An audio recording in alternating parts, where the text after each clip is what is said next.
Bonjour à toutes et à tous et bienvenue. Si vous ne me connaissez pas, je suis Thibaut Villanova, aussi connu sous le nom de Gastronogeek. Mon métier, c'est écrire et créer des recettes directement inspirées des meilleurs jeux vidéo, des meilleures séries, des meilleurs films. Et aujourd'hui, Prime Video m'a mis au défi de passer l'un de ses meilleurs shows à la casserole. Aujourd'hui, on va cuisiner du Jack Reacher, on va cuisiner des plats qui tabassent, qui cassent des bouches, qui sont piquants, ça va émincer, ça va trancher. Moi, ça me convient. Ça va faire griller, vous allez voir que ça va être magique et magnifique. Ce à quoi vous allez assister, c'est un condensé d'un live qui a duré 2 heures. Vous n'allez en garder que le meilleur. Disponible depuis le début du mois de février sur la plateforme Prime Video, Jack Reacher, Reacher, est une série qui mélange un petit peu conspiration, meurtre, bonne bagarre, bonne punchline, mais aussi un petit côté terroir du sud des États-Unis d'Amérique. Et c'est la raison pour laquelle on va cuisiner une tarte à la patate douce. Allez, trêve de galéjade, attachez vos ceintures, accrochez vos gilets pare-balles, on est parti. Là, il va vraiment me falloir un flingue. Et on va commencer d'ores et déjà par préparer les patates douces. Comme d'habitude, on a une petite poubelle de table. Du coup, plusieurs manières pour la préparer. On peut utiliser le couteau de chef parce que on a la place, on a la taille. Ou alors, tout bêtement, l'économe. Alors, on va faire des quantités pour 4 personnes, forcément. Je suis tout seul, donc vous vous dites le gars a faim. Mais vous le savez, j'aime prendre soin des gens qui font cette émission avec moi. Donc, on part sur une tourte à la patate douce. Ça veut dire qu'il va falloir qu'on fasse cuire les patates douces, soit à la vapeur, soit à l'eau. Ça va pas poser problème qu'on les fasse à l'eau. Elles vont un petit peu se gorger d'eau, mais c'est pas bien grave, puisqu'en fait, on va venir les assécher à la poêle, juste avant de les incorporer et de les écraser. Et c'est là qu'on les fera flamber. Vous allez voir, ça va être fifou. Maintenant au boulot. Ce rendez-vous, il va être mensuel. Mais l'idée, ça va être de reprendre les meilleurs shows Prime Video. Mais si vous avez des envies, faut pas hésiter à proposer. Spammer Twitter avec le petit hashtag que je crée à l'instant, Gastronogeek à son prime. Et vous mettez, on aimerait bien telle série. Vous connaissez la règle. On travaille sur des surfaces planes. Le but, c'est que ce soit stable, pas qu'on rit. Je coupe en petits morceaux. Pourquoi ? Parce que je veux pas perdre de temps en cuisson. Ici, on va donc faire un démarrage à froid. Là, on va mettre nos patates douces. Donc la patate douce, c'est comme la pomme de terre. C'est bien si on la démarre à froid. Ça fait monter la température de l'eau et ça vient cuire à cœur. Ce qu'on va faire pendant que ça cuit, c'est qu'on va mettre la pâte sablée au four. Pourquoi ? Il faut la cuire à sec. Alors, le beurre. La plante dans le frigo, non ! C'est une fausse. C'est une fausse. Vive le beurre, bah oui, vive le beurre. Alors là, j'avoue, j'en mets...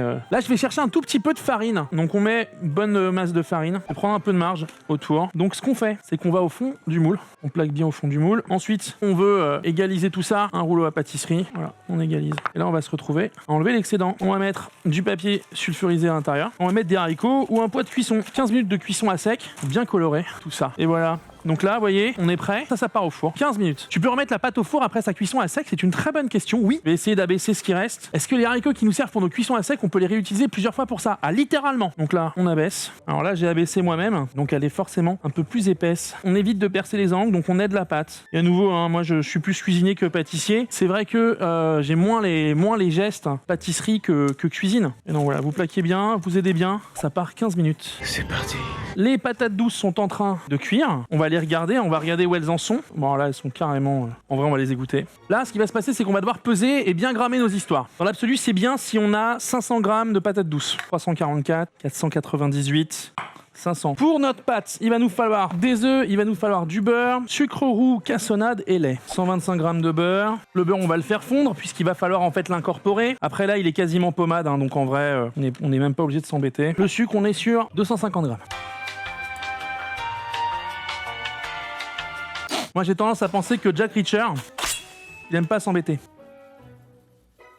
C'est une ouverture facile. J'aime bien quand vous vous lâchez. Vous devriez le faire plus souvent. Alors, 15 centilitres de lait. Si vous voulez, vous utilisez du lait entier. Il va contenir plus de matière grasse. Votre préparation elle va être un petit peu plus épaisse, plus onctueuse, quoi. 15 centilitres de lait. Arôme de vanille, cannelle moulue. On va faire la mise en place des ingrédients. Ensuite, on va cuire notre patate douce. Ça, c'est la vanille. On va faire revenir la patate douce dans une poêle et on va la flamber. Pour ajouter à ce côté cannelle, vanille, on va la flamber au rhum. Pour notre préparation, on va avoir l'équivalent de 125 grammes de beurre, 500 grammes de patates douces qu'on vient de faire cuire, 3 œufs, 200 à 250 grammes de cassonade, 15 centilitres de lait, un petit peu de vanille ou du sucre vanillé, vous pouvez en mettre comme ça, et de la cannelle. Et puis, on va venir faire revenir tout de suite maintenant nos patates douces pour pouvoir incorporer le tout. On fait balader le beurre, et là, on y va. Pour aider à la caramélisation, on va ajouter un petit peu de cassonade. Et donc là, vous voyez, on va venir faire revenir le tout. On va vouloir aller chercher un petit peu le caramel, on va vouloir les faire griller un petit peu. Donc maintenant que le beurre est incorporé, tout ça, on va tenter de flamber. Donc ça, c'est pas souvent fait. Moi, je l'ai jamais fait, ouais. Le flambage de la patate douce. Mais t'as vu que c'est pas mal. Donc là, un beau flambage. C'est parti. On va les allumer. Et voilà.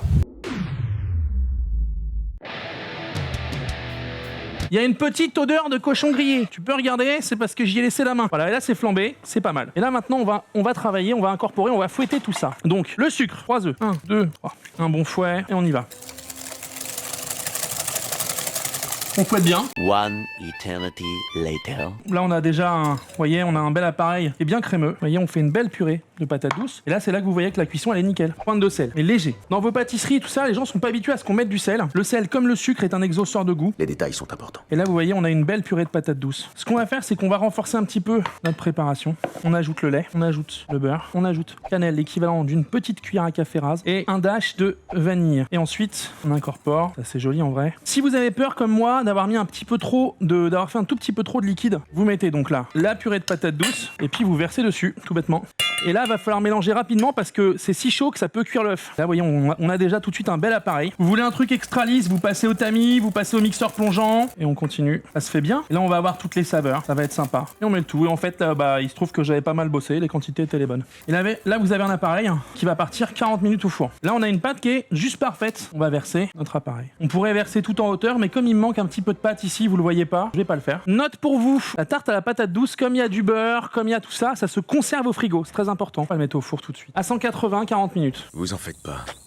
Je garde un œil sur elle. Le four, moi, il me paraît bien, là. Elle va être sympa, je pense. Elle est bien cuite. Alors, en vrai, il faudrait attendre qu'elle ait un peu refroidi. Voilà, on a une belle pâte qui est bien cuite ici. Et là, regardez ça. Voilà, c'est à ça que ça doit ressembler. Et voilà, les amis, comme vous l'avez vu, on s'est carrément régalé avec ces recettes directement inspirées de Reacher. Cette série un petit peu musclée qui casse des bouches et qui fait flamber vos cœurs, que vous pouvez retrouver, bien entendu, sur Prime Video. Vous avez pu voir, on a fait une pâte brisée. Vous la mettez à sec au four à 180 degrés pendant 15 minutes. Vous mettez bien sûr des pois de cuisson pour la plaquer au fond. À côté, on fait cuire des dés de patates douces. Avant de les écraser, on va les poêler avec un petit peu de sucre, un petit peu de beurre. Et le clou du spectacle, c'est qu'on va venir faire flamber ça avec un petit peu de rhum. On va faire une purée de ces patates douces qui ont été flambées. Et puis ensuite, on va venir les incorporer à un mélange d'œufs, de sucre, de beurre, de cannelle, de vanille. Le mettre dans la pâte et c'est parti pour 40 minutes à 160 degrés. N'oubliez pas que tous les ingrédients des recettes qu'on a faites sont dans la description. Le replay total est sur Twitch. Là, vous avez le condensé qui va bien. Cette vidéo est bientôt terminée. Il vous reste à vous abonner à la chaîne de Prime Video sur Twitch et sur YouTube. Bien entendu, vous activez la cloche des notifications et dans les commentaires, vous me dites quelle série Prime Video vous voulez qu'on passe à la casserole la prochaine fois. Moi, je vous dis à la prochaine. C'est un plaisir de cuisiner pour vous. Salut!